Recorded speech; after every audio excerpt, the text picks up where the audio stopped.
రాముడు దశరథ మహారాజు యొక్క పెద్ద కుమారుడు. అతను తన ధర్మనిష్ఠ, ధైర్యం మరియు దయాగుణంతో అందరికీ ప్రియమైనవాడు. అతని తండ్రి దశరథుడు రాముని తదుపరి రాజుగా పట్టాభిషేకం చేయాలని నిర్ణయించాడు, కానీ విధి వేరే విధంగా ఉంది.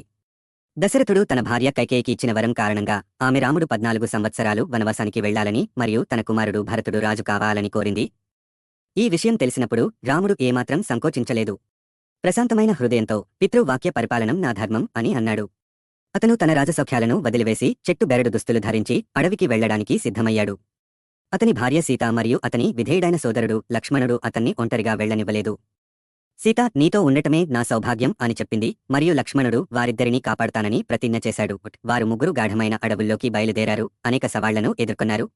ఒకరోజు వారు చిత్రకూట పర్వతం సమీపంలో నివసిస్తున్నప్పుడు రాముడు వారికోసం ఒక చిన్న పర్ణశాలను నిర్మించాడు. వనవాసంలో కూడా అతను ఓర్పు మరియు సద్గుణాలకు ప్రతీకగా నిలిచాడు. అడవిని తన రాజ్యంగా, అక్కడి జీవులను తన ప్రజలుగా భావించాడు. రాముని వనవాస కథ మనకు ధర్మం, త్యాగం మరియు అచంచలమైన సంకల్పం గురించి బోధిస్తుంది.